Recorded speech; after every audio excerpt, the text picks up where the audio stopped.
transcript. Well, that is awesome. Thank you. Oh, no, I gotta find a place. Is that big enough for you? Can you see that?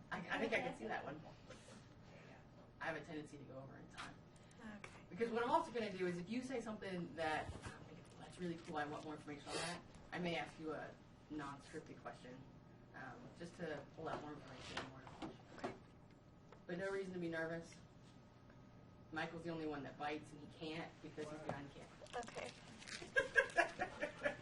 Now, I do have a question. When you're asking me about my instructional designer, do you want me to say her or do you want me to say Barb?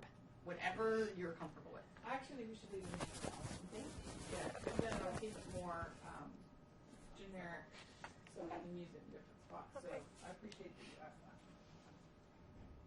That works for me. Sorry, my nose is a little runny. It's freezing over in my annex. Over there.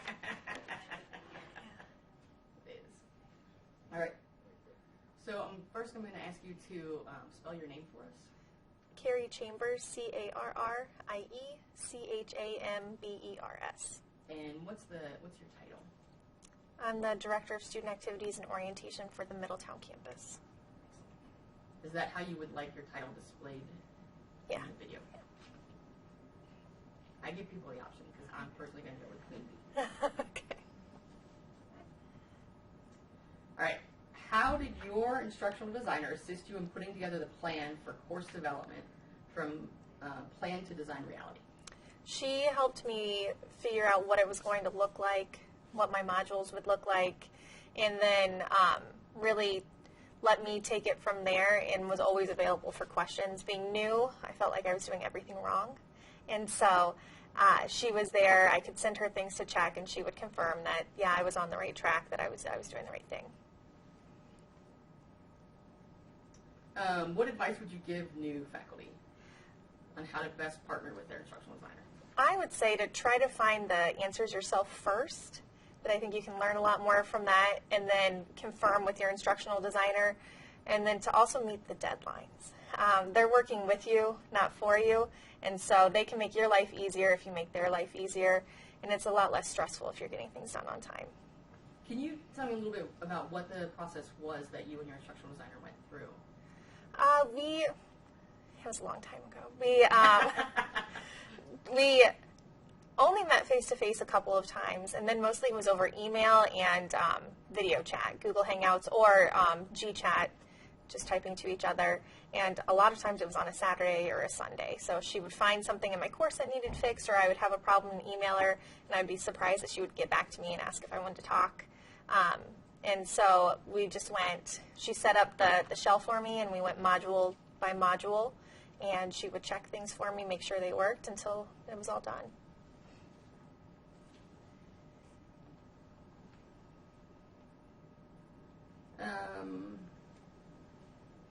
How did developing specific and measurable learning outcomes impact your overall course plan?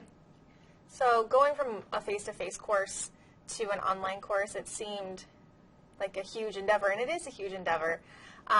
But developing the learning outcomes set up almost an outline for each module. So what I wanted students to take out of it, and then that guided what assignments I was going to include and what content I wanted to find, almost a checklist. So have I covered this in the module yet? No, let me go find a video or an article or something like that to cover it.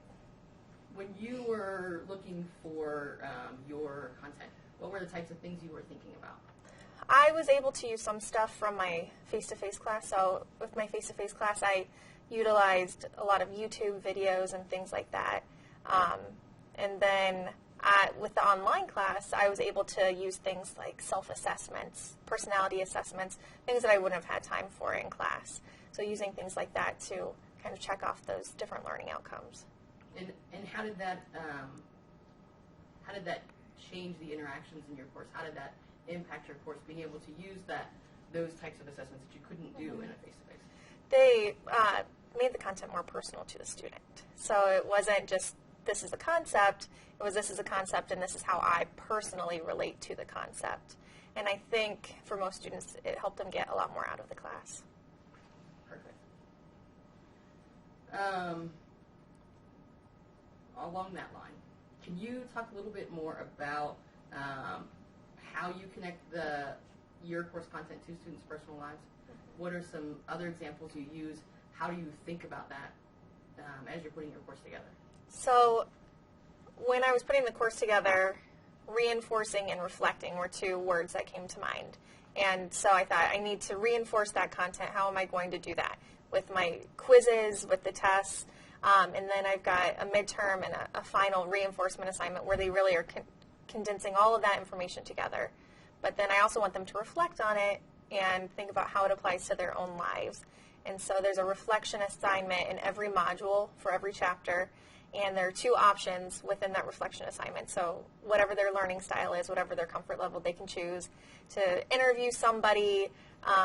They might have to practice some kind of taboo or take an assessment, write a paper.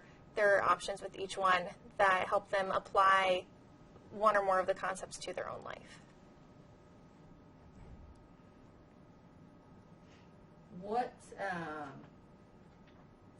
go with this one. How does using consistent structure and instructional design assist your students in being successful? So our students have varying backgrounds when it comes to technology and when it comes to education. So having a consistent design means that they know what to expect every week, and it makes it easier to hold them accountable and easier for them to be accountable. When you say consistent design, what does that mean to you for your course? So every chapter module has a lecture in it that they can watch, and then it might have videos, articles to read to reinforce that. It's got a discussion that's graded. They have to post and then comment on 3 people's posts. It's got that reflection assignment, and it's got a quiz. It also has a practice quiz in it. So every chapter module is the same. And then the midterm and the final modules look the same as well.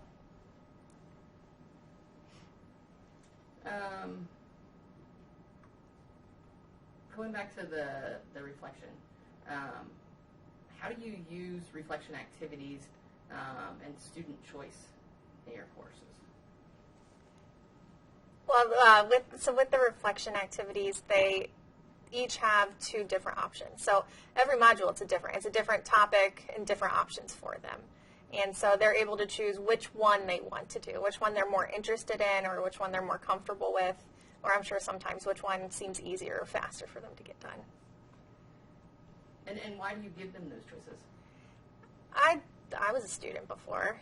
I took an online class, and I remember taking the online class a long time ago, and the instructor gave us options. I didn't want to watch an hour-long video. I would rather read an article, skim it, and get through it and get done with that assignment. But I'm sure other people wanted to watch the video, or I would rather do something hands-on. And so I wanted to give them that option so that they would be more likely to get more out of the class, to enjoy it. Excellent.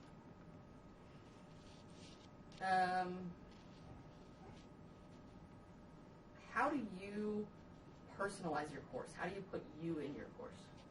So I worked with my instructional designer on the syllabus or the getting started page of the course, and it's got pictures of me with my cat, of me on campus doing my full-time job, and then personal information about myself and my teaching philosophy. So they know that I'm a human being, and hopefully keep that in mind when they're sending me emails. And then sometimes I'll send feedback out to the class using a video. I'll record myself, and I like to use the announcements features so that they get consistent feedback from me. And how does that, what's the effect that has on your course? So what do you think would happen to your course if you didn't have you in there, if they didn't have that personalization?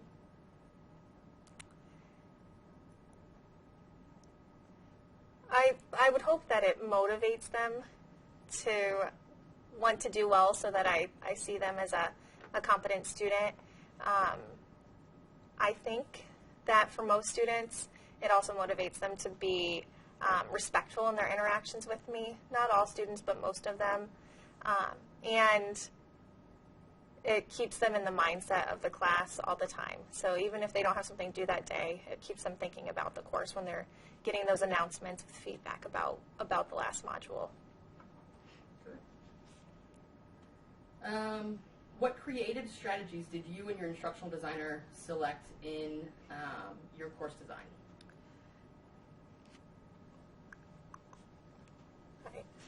Sorry, I'm reading my notes here. He'll edit all of this Okay. stuff out. Or maybe it'll end up in a blooper reel, and Yeah. then it'll be great. That's fine. I've done that to students before, so it's karma. So we talked about that already.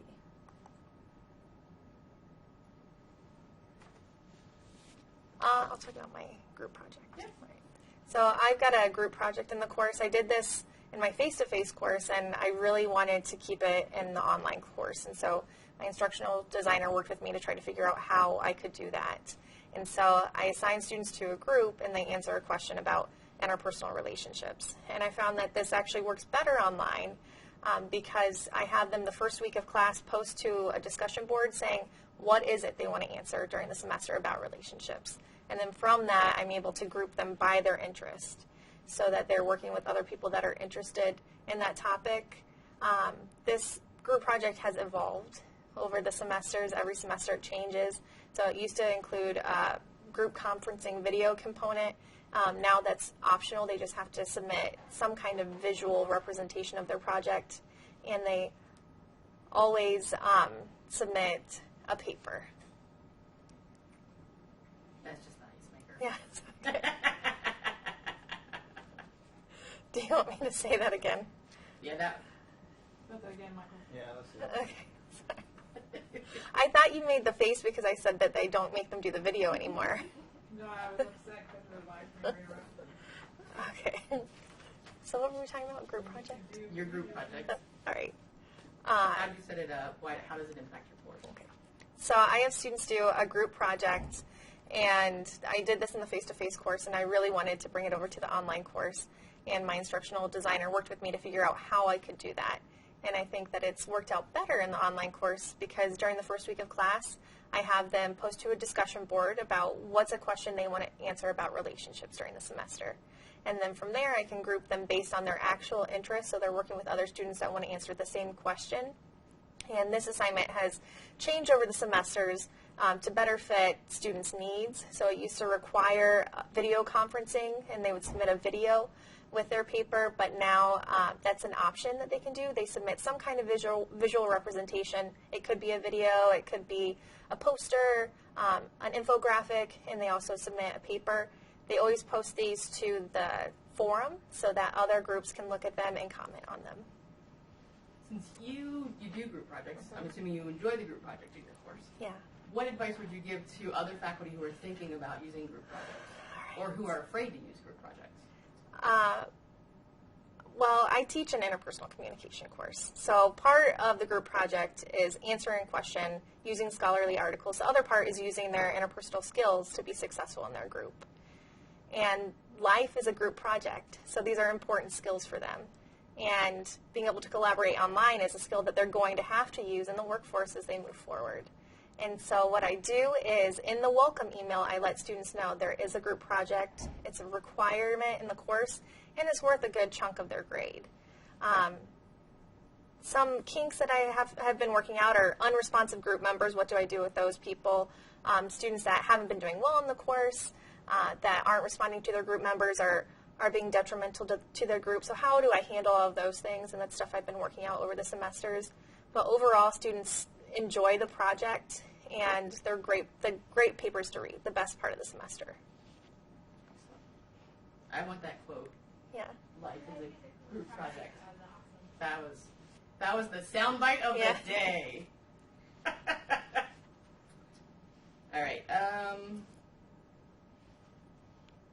Looking to see if there's anything we missed. Can you talk a little bit about how you scaffold your courses and use the checkpoints to facilitate their progress? So in my modules, I want to make sure I've got ungraded content or ungraded things that they can do to make sure that they understand the content. So I've got the lecture, I've got articles, they can read videos they can watch, and I also have a practice quiz that's a cumulative practice quiz that they can take as many times as they want, and it pulls from the same question bank as my regular quizzes. And so it's in their best interest to take that. So if they're in Module 5, it's going to pull from chapters 1, 2, 3, 4, and 5 and give them questions from that. So it's ungraded, and it gives them great practice.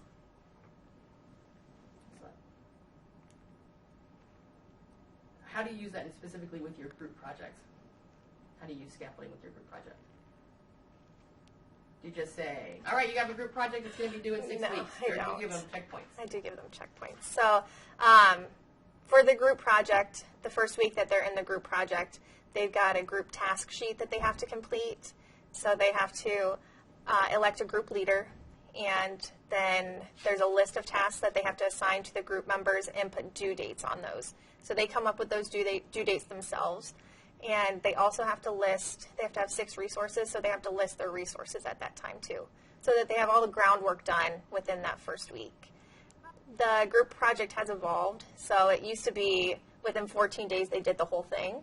Now it's in the middle of the semester, they do the group task assignment, and then they have the rest of the semester to work on the other parts of the assignment. With Canvas, they can actually be put in groups, so they've got group discussion boards, group chat rooms, group collaboration tools, so I'll be able to be a lot more in tune with where they are in their projects now.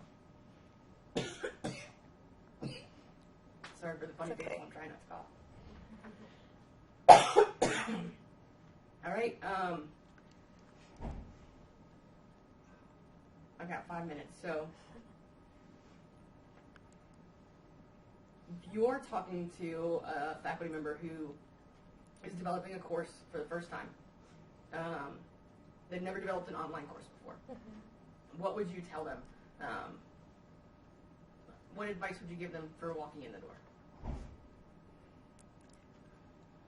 Create whatever you can do in the training or with your instructional designer. If you can create some kind of outline for your course, keep it as simple as possible so that you know what you're doing and students know what they're doing. And a tip I got from my instructional designer was to include a syllabus quiz to make sure they're reading the syllabus. I didn't do that the first semester, and then I did every semester afterwards, and it's been so helpful because they have to read everything. They see the policies, they understand what kind of assignments are going to be in the course, and they're answering those things to make sure they know that information. What was the role your instructional designer played in your course development? What did they bring to the table? She gave me a lot of confidence in what I was doing because I felt like I should have known more than I did, even though everybody was new to it that was in my cohort. And so no question was stupid, no question was too small, and she was always willing to check my work and give me guidelines for what I was doing, help me figure out what my next steps were, and to keep me on task to make sure I was meeting deadlines. Excellent. I'm good. Is there anything else you want to make sure we get on tape? No. You're like, no, let me up, please. You'll get more people that will do online classes if you don't make them do videos. That's, We already did the course, so we're I know. All right, thank you very much. That Thanks. was very good. yeah, you did a good job. And it gave us the Oh, yeah. I did forget. I knew I was going to forget I had it on. So if you tear it, it'll just drop straight down. Really asked if you looked at the video and did a good job. What? I said, really asked if you looked at the video and did a good job. All right. Well, you Thanks. kept the tape. It's a gift. Tape? It's probably inside. All right. Well, probably still on the video somewhere. I can feel it. You'll see it in your washer and dryer.